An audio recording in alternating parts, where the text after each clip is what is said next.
የሲኖዶሱ ውሳኔ ተጣሰ።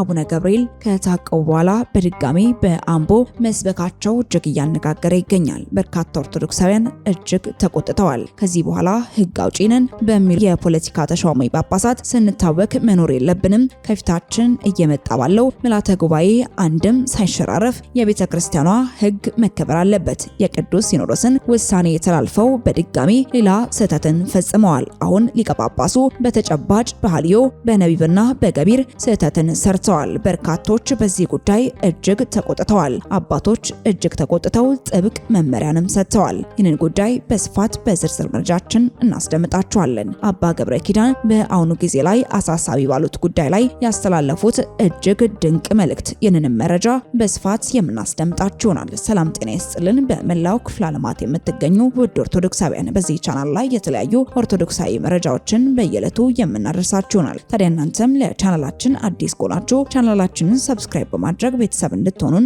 እየጠየቅን ወደ መረጃው እናመራለን። አሁን ሊቀ ጳጳሱ በተጨባጭ በሐልዮ በነቢብና በገቢር ስህተትን ሰርተዋል። አቡነ ገብርኤል ቋሚ ሲኖዶስ ጉዳያቸው እስከሚፈታ በጠቅላይ ቤተ ክህነት ግቢ በሚገኘው ማረፊያ ቤታቸው ተወስነው እንዲኖሩ ብሎ ያሳለፈባቸውን ውሳኔ ተላልፈው በአምቦ ከተማ በሚገኘው አጥቢያ በመገኘትም አመፀኝነታቸውን አስመስክረዋል። ይህ የሚያሳየው ሊቀ ጳጳሱ ሰሞኑን በመድረክ ከተናገሯቸው በተጨማሪ በነገረ ቤተ ክርስቲያንና በሐዋርያዊ ሽግግር እንደማያምኑ መሆናቸውን ነው። ሌላ በጣም ትልቅ የዶግማ ጥሰት ነው። አንድ ሰው ነገረ ቤተ ክርስቲያንን ሳይቀበል ኦርቶዶክሳዊ ሊሆን አይችልም። ቤተ ክርስቲያን ከሚያሰኟት ውስጥም አንዱ ሐዋርያዊ ሽግግር፣ ክህነትና የሲኖዶስ ውሳኔያት ቀጣይነትና ስልጣን አክብሮ ለመያዝ መገዛት ነው። ሲኖዶስ የወሰነውን ማንም አልቀበልም ብሎ በተቃራኒው ሄዶ በተመሳሳይ ሰዓት ደግሞ ኦርቶዶክሳዊ ነኝ ሊል አይችልም፣ ሆኖም አያውቅም።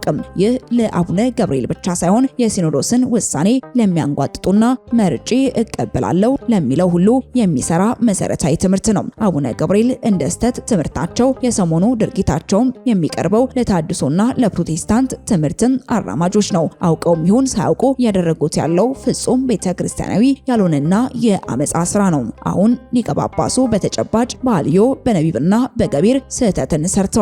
ለመፈታት የማሰርና የመፍታት ስልጣን ያለውን አካል መቀበል ነበረባቸው። ይህንን እየጣሱ ስለሆነም የመፈታት እድላቸውን ገደል እየከተቱት ነው። የተለመደው የቤተ ክርስቲያን አካሄድና ተውፊታዊ ስርዓትም ቤተ ክርስቲያን ቀኖናዊ ስርዓቷን በጥፋተኛ ላይ ትፈጽማለች። ጥፋት ያጠፋ ደግሞ የተጣለበትን ቀኖና ፈጽሞ ፍትህ ተጓድሎብኛል የሚል ከሆነም በቀኖናው መሰረት ይታገላል እንጂ በጉልበት በውንብድና አመፀኞችን በማደራጀት ከመንግስትና ከፖለቲከኞች ጋር በመመሳጠር በውንብድና ላይ ውንብድናን አይፈጽምም። ያንን ካደረገም ለጊዜው ራስን ማታለል ወይም ፖለቲካ መስራት ይችል ይሆናል እንጂ ሃይማኖት ሊሆን አይችልም። ይህ ክርስቲያናዊ ጠባይ አይደለም፣ ምድራዊና ፖለቲካዊ ነው። ባጭሩ አቡነ ገብርኤል ለሲኖዶስ ውሳኔያት እንደማይገዙ፣ በሐዋርያት ሽግግር በስልጣነ ክህነት ጭምር እንደማያምኑ፣ ክርስቶስ ራሷ መንፈስ ቅዱስ ደግሞ ሕይወቷ በሆነላት አንዲት ቅድስት ቤተክርስቲያን ትምህርትም እንደማያምኑና እንደማይገዙም አሳይተዋል። በሌላ በኩል ደግሞ ይህ ድፍረታቸውና ትዕቢታቸው የአባትነት ሳይሆን የወንበዴነት መሆኑን የዋሃን ያሏቸው ምዕመናን ይታዘቡ ዘንድም እድል ይሰጣልና ዞሮ ዞሮ ቤተክርስቲያንን መጥቀሙ አይቀርም። ራሳቸውን ግን እየጎዱ ነው። ቤተክርስቲያንን አርዮስም፣ ንስጥሮስም፣ ሊዮናውያንም ሌሎችም መናፍቃንም አልጎዷትም። ከታሪክ እንደተማርነው ለጊዜው በፖለቲካ ድጋፍ ደም ማፍሰስ ይቻል ይሆናል እንጂ የቤተክርስቲያንን እውነትና ጉዞ ማንም ማስቆም አይችልም። የትንሣኤ ባለቤት ጌታችን ኢየሱስ ክርስቶስ በትምህርቱ የሲኦል ደጆች አይችሏትም ያላትን ቅድስት ቤተክርስቲያን በባለ ጊዜም ይሁን በመሳሪያ ጋጋታ ማስቆምም ማሸነፍም አይቻልም። የጉዳይ የተሰጠው የአስተያየት የተሰጠው ብፁዕ አቡነ ገብርኤል በድጋሚ በአምቦ ከተማ የቅዱስ ሲኖዶሱን ውሳኔ ተላልፈው በመገኘታቸው ነው። ከዚህ በኋላ ሕግ አውጪ ነን በሚሉ የፖለቲካ ተሿሚ ጳጳሳትም ስንታወክ መኖር የለብንም። ከፊታችን እየመጣ ባለው ምልዓተ ጉባኤ አንድም ሳይሸራረፍ የቤተ ክርስቲያኗ ሕግ መከበር አለበት። ይህ ካልሆነ ህዝቡ ከጳጳስ ጀምሮ የቤተ ክህነት ሰዎችን በሙሉ ጠራርጎ ከቤተ መቅደሱ ሊያስወጣ ይችላል። ይህ አይሆንም ብሎ የሚያስብ ካለ ራሱን ያታላል። አሁን መፍትሄው የቅዱስ ሲኖዶስ አባላት የፖለቲካ ውሳኔን ትተው በመንፈስ ቅዱስ መሪነት ውሳኔውን ሊወሰኑት ይገባል። በዚህ ዘመን ያላችሁ እንዲህ የምታደርጉ ጳጳሳት፣ መነኮሳት፣ ካህናትና ዲያቆናት በተግባራችሁ እጅግ ልታፍሩ ይገባል ሲሉ ኦርቶዶክሳውያን በዚህ ነገር እጅግ ማዘናቸውን ገልጸዋል። ወደ ቀጣይ መረጃችን ስናመራ እመቤታችን ቅድስት ድንግል ማርያም ቃል የተሞሸረባት አዲስ አዲስ አዳራሽ እርሷ ናት። ከቅድስት ቤተክርስቲያንና የነገረ ማርያም አስተምሮ ውጭ የሆነ ማርያም ቤዛዊተ ዓለም አትባልም የሚል የስተት ትምህርት በዕለተ ስቅለት በፍኖተ ጽድቅ ጠቅላላ ማህበራዊ ሚዲያ ላይ የተላለፈው የቤተክርስቲያንን አባቶችን፣ ሊቃውንትን እንዲሁም መላው ህዝበ ክርስቲያኑን አሳዝኗል። ከዚህ ጋርም በተያያዘ የቤተክርስቲያን አባቶች በማህበረ ቅዱሳን የቴሌቪዥን ጣቢያ በወቅታዊ መርሃ ግብር ላይ በመገኘትም ማብራሪያን ሰጥተዋል። አባቶች በማብራሪያቸው የማይታየውንና የሚታየውን የፈጠረውን የእግዚአብሔር ልጅ የሆነውን ጌታችን መድኃኒታችን ኢየሱስ ክርስቶስ የአዳም ኃጢአት ተሸክሞ መከራን ተቀብሎ ቤዛ ሆኖ እንዳዳንም ጠቁመዋል። የኢትዮጵያ ኦርቶዶክስ ተዋሕዶ ቤተክርስቲያን ቤዛነት ለአምላካችን ኢየሱስ ክርስቶስ ለድንግል ማርያምና ለሌሎች ቅዱሳን ሰጥታ ስትናገር ጠንቅቃ ታውቃለችም ብለዋል። የፍጥረታትን ኃይል ሁሉ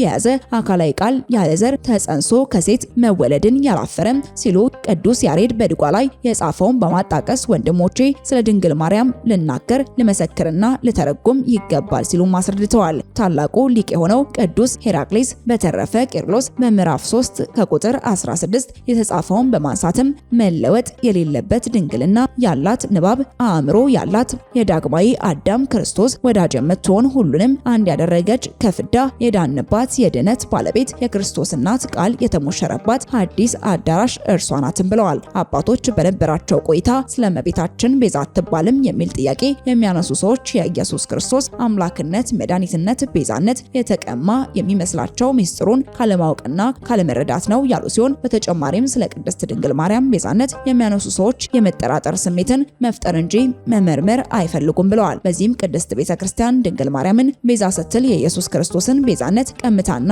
እመቤታችንን ተገዳዳሪ አድርጋ አታውቅም በማለትም አባቶችም በአጽንኦት ተናግረዋል። አክለውም ስለ እመቤታችን ቤዛነት የሚጠራጠሩ የማያምኑ ሰዎች ከመከራከርና ከመጠየቅ ይልቅም መንቀፍ፣ መቃረን፣ ተቃራኒ የሆነ ቃል መናገር ሰዎችን ማጠራጠር ነው የሚፈልጉት ሲሉም ገልጸዋል። አክለውም በመጽሐፍ ቅዱስ እንደተጻፈው ጌታችን ኢየሱስ ክርስቶስ እኔ የዓለም ብርሃን እንደሆንኩኝ ሐዋርያት እናንተም የዓለም ብርሃን ናችሁ ሲልም መናገሩን ስለ እመቤታችን ቤዛነት ለማያምኑ ሰዎችም በምሳሌነት በነበራቸው ቆይታ ላይም የጠየቁ ሲሆን በዚህም የዓለም ብርሃን ማን ነው የሚለውን መልሱ ቢባሉም አይመልሱም፣ ይልቁንም ሌሎች ሐሳቦችን ይጠቅሳሉ ብለዋል። አያይዘውም በኦሪት ዘጸአት 7 ላይ እግዚአብሔር ሙሴን ለፈርዖን አምላክ አድርጌያለሁ ብሏል። በመሆኑም የእግዚአብሔር አምላክነት ለሙሴ ተቀንሷል ወይ ሲሉም አያይዘውም ጠይቀዋል። አምላካችን ኢየሱስ ክርስቶስ መስዋዕት ሆኖ ደሙን አፍስሶ ሞቶና አዳም መቀበል የሚገባውን መከራ ተቀብሎ የዓለም ቤዛ እንደሆነን ሁሉ እመቤታችንም እርሱን የዓለም መድኃኒት ክርስቶስን በመጸነሷ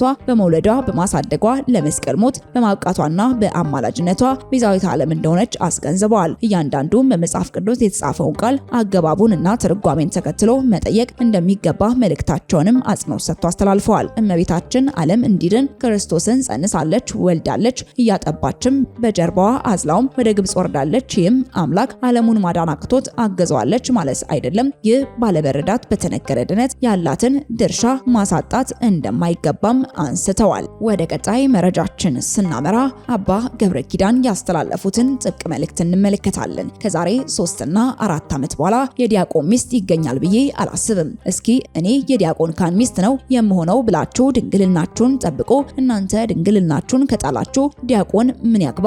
ስለዚህ ራሳችሁን ጠብቁ፣ እግዚአብሔር ይባርካችኋል። ትዳር ማለት ሃይማኖት የሚቀጥልበት ሰንሰለት ማለት ነው። ትዳር ከተበላሸ ሁሉም ይበላሻል። ማግባት የሚገባችሁ በጊዜ አግቡ። ገንዘብ ሳይኖረኝ ያላችሁ ኃጢአታችሁን ለሲኦል አትሽጡ። ምድርን በዝሙት አታርክሷት። ሁለተኛ ደግሞ ክርስቲያን ከሆናችሁ ማግባትም ግዴታ አይደለም፣ መመንኮስም ግዴታ አይደለም። አንድ ሰው ክርስቲያን ከሆነ ዋናው ዓላማው መጽደቅ ነው። ስለዚህ ሳታገቡ ብትቀሩ በክርስቶስ ደስ ይበላችሁ። የክርስቶስ ሙሽራ በመሆናችሁ ደስ ሊላችሁ ይገባል። ሰው ሁሉንም ቢያጣ መኖር ይችላል። ክርስቶስን አጥተን ግን መኖር አንችልም። አሁን በዚህ ዘመን ሀብት ሁሉም ነገር አለ። ያጣነው ግን ክርስቶስን ነው። ዝም ብሎ የሚያገባው ወይም ዝም ብሎ የሚያገባው ወይ ለኑሮ አጋርነት ነው። አንዳንድ ሰው ደግሞ እንግዳ ሲመጣ ቡና ወጥ ሰርታ እንጀራ ጋግራ እንድትቆየው ነው። አንዳንዱ ደግሞ መልከኛ ሴት ካገባ ድግስ ሲሄድ ያቺኮ የገሌ ሚስት ናት ተብሎ እንዲደነቅለት ነው። አንዳንዱ ሰው ደግሞ ከዘመዶቿ ገንዘብ ፈልጎ ያገባል። አንዳንዱ ደግሞ ይህ ለሚቆረጠው ለሚጠፋው መልክ ፈልጎ ያገባል። አንዳንዱ ደግሞ ለዝሙት ለስጋ ፍቃድ ፈልጎ ያገባል። ግን ተመልከቱ፣ ክርስቶስን ፈልጋችሁ አግቡ፣ ንጹህ ካህን ንጹህ መነኩሴ እወልዳለሁ ብላችሁ አግቡ። ምንኩስናም ኑሮ ሲመሰረታችሁ ሂደታችሁ አትመንኑ። ችግር ፈርቶ የመነኮሰ ሰው ሲበለጽግ ቆቡን ይጥላል። ስታጣ ከመነኮስክ ስታገኝ ትጥለዋለህ ማለት ነው። ሁሉንም ነገር ለክርስቶስ ብለን እናደርገዋለን፣ ጋብቻውንም ምንኩስናውንም ለእግዚአብሔር ብለን እናደርገዋለን ሲሉ አባ ገብረ ኪዳን በዚህ መልኩ ወቅታዊ የሆነን ድንቅ መልእክትን አጋርተዋል። ውድ ተመልካቾቻችን ለሰዓቱ የነበሩን መረጃዎቻችን እኚህን ይመስሉ ነበር። አብራችሁ ስለነበራችሁ እጅግ አድርገን እናመሰግናለን። በቀጣይ መረጃዎቻችን እስክንገናኝ ድረስ ቸር ቆዩልን።